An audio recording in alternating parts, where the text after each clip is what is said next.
یہ ہمارے سیکورٹی والے بھائی ہیں شہباز گوری، ان کے والد فوت ہو گئے ہیں، انہوں نے آپ سے درخواست کی ہے ان کے لیے دعا کریں، اللہ ان کی مغفرت فرمائے، ان پہ رحم کرے۔ یہ ایک بھائی نے کہا ان کی والدہ کا آج گردوں کا آپریشن ہے، اللہ رب العزت انہیں صحت کاملہ عاجلہ عطا فرمائے۔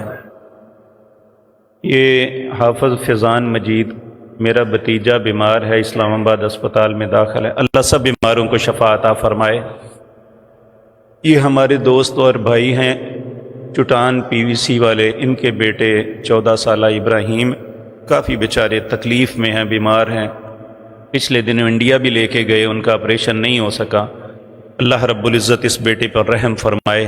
اب بھی وہ یہاں سے جواب ملا ہے، لاہور لے کے جا رہے ہیں، اللہ ہر بھائی جو کسی بھی مصیبت بیماری تکلیف میں مبتلا ہے، اللہ سب کی تکلیفوں کو دور کر دے۔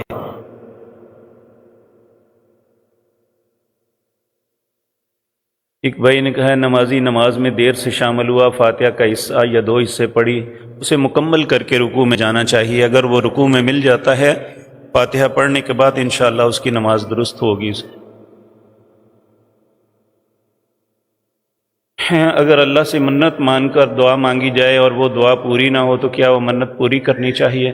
پہلی بات یہ ہے کہ اللہ سے شرط نہیں لگانی چاہیے کہ اے اللہ اگر تو یہ کام کرے گا تو میں یہ کروں گا، نبی کریم نے اس بات سے منع فرمایا۔ یہ جب آپ پوری نہیں ہوئی تو پھر آپ نے پوری کیا کرنی ہے؟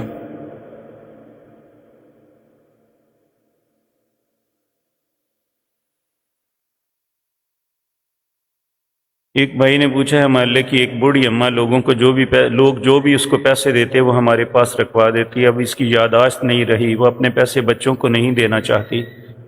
ایسا نہیں کرنا چاہیے، اس کے اگر اللہ اسے زندگی دے، اگر وہ فوت ہو تو اس کے بچوں کا ہی حق ہے اور کسی کا حق نہیں ہے۔ یہ ایک بھائی نے کہا ہے کہ گیس والوں کو نصیحت کریں، کیا نصیحت کریں جی، کسی قسم کی کوئی بات سننے کے لیے تیار نہیں ہے۔ جتنے بھی محکمے ہیں، خصوصاً یہ یوٹیلیٹی معاملے، بجلی ہے، گیس ہے اور ٹیلی فون ہے، یہ سب لوگ ایسے ہیں جیسے ظلم کرنے پہ تلے ہوئے ہیں۔ اللہ کا خوف کریں، گیس لوگوں کو دیتے بھی نہیں ہیں، ہر گھر میں 20-30 ہزار روپے کا بل بھیج رہے ہیں، کس بات کا بھیجتے ہیں؟ اللہ ہی انہیں ہدایت دے، اللہ رب العزت۔ لیکن میرے بھائیوں، میں نے کبھی گلہ نہیں کیا آپ سے، لیکن ایک بات کا پچھلے جمعے سے دکھ بہت ہے۔ دیکھیں بارش نہیں ہو رہی، میں نے عرض کیا تھا کہ کل انشاءاللہ نماز استسقاء پڑھیں گے، اگر ہمارے ادارے کے بچے نہ ہوتے تو یہ ایک صف بھی لوگوں کی نہیں تھی جو نماز استسقاء کے لیے آئے ہوں۔ پورے شہر سے 50 بندے نماز کے لیے نہیں آئے تھے، پھر اللہ کے کس بات پہ گلہ کریں کہ اللہ ہماری بات نہیں مانیں؟ جب ہم چاہتے ہی نہیں ہیں، ہم اللہ سے مانگنا ہی نہیں چاہتے تو پھر اللہ کیسے عطا کریں گے؟ میرے بھائیوں، ہمیں اپنے رویوں کو بدلنا چاہیے۔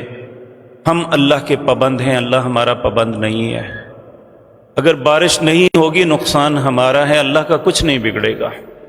اللہ کو ہماری گندم کی کوئی ضرورت نہیں ہے، اللہ کو کوئی بیماری لاحق نہیں ہوگی، بیماریاں ہم پہ آتی ہیں۔ تو کم از کم ہم اپنے ساتھ ہی مخلص ہو جائیں، اللہ سے درد دل کے لیے دعا کریں، کثرت سے استغفار کریں۔ ہمارے ارد گرد جتنے بھی شہر ہیں سب میں بارش ہو چکی، لیکن ہمارے شہر میں نہیں ہوئی۔ اللہ ہماری سختیوں کو معاف فرما دے۔ ایک بھائی نے کہا عمرہ کرتے وقت احرام کی حالت میں ملتزم سے چمٹ کر دعا کرنا، حجر اسود کا بوسہ لیتے ہوئے کہتے ہیں غلاف کعبہ حجر اسود کو خوشبو لگی ہوئی ہے، یہ خوشبو کو پلید چیز ہے جو لگ جائے گی تو احرام ختم ہو جائے گا؟ یہ ایک فضول بحث ہے جو لوگوں نے لگائی ہوئی ہے۔ اگر وہاں جا کے طواف کے دوران ملتزم پہ نہیں چمٹنا، آپ نے حجر اسود کا بوسہ نہیں لینا، غلاف کعبہ کو ہاتھ نہیں لگانا، تو کیا مقصد ہے جانے کا؟ رسول اللہ نے حالت احرام میں ہی بوسہ لیا تھا، رسول اللہ حالت احرام میں ہی ملتزم سے چمٹے تھے۔ آج ہم نے یہ کیا مسئلے بنا لیے ہیں؟ العیاذ باللہ۔ ویسے اپنے آپ کو خوشبو لگانی منع ہے، لیکن وہاں لگی ہوگی تو اس میں ہاتھ لگا دیں گے تو کوئی آفت نہیں آ جائے گی۔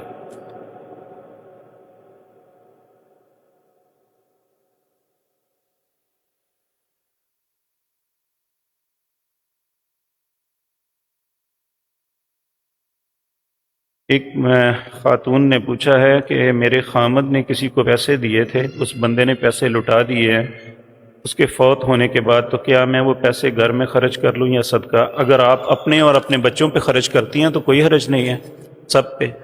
اللہم انصرنا ولا تنصر علینا۔ خواتین کے لیے اعلان ہے کہ ہماری الحمدللہ پچھلی ترجمہ تفسیر کی کلاس ختم ہو گئی، اب نئی جو ہے انشاءاللہ سوموار سے شروع ہو رہی ہے۔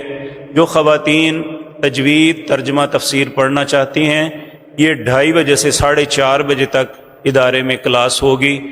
یہ بڑی خواتین، بیٹیاں سب اس میں شامل ہو سکتی ہیں۔ اللہ رب العزت ہم سب کو قرآن کے ساتھ محبت نصیب فرمائے۔ اللہم انصرنا ولا تنصر علینا واعزنا ولا تذلنا وزدنا ولا تنقصنا وارحمنا انت مولانا فانصرنا علی القوم الکافرین۔ اللہم اعز الاسلام والمسلمین واذل الشرک والمشرکین۔ اللہم دمر اعداء الدین، اذہب الباس رب الناس واشف انت شافی لا شفاء الا شفاؤک شفاء لا یغادر سقما۔ اللہم اشفنا بشفائک وداونا بدوائک واغننا بفضلک عمن سواک۔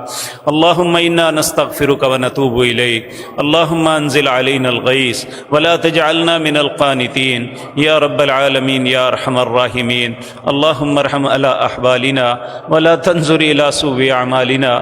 اللہم رحمتک اوسع من ذنوبنا وتجاوز عن سیئاتنا۔ سبحان ربک رب العزة عما یصفون وسلام علی المرسلین والحمد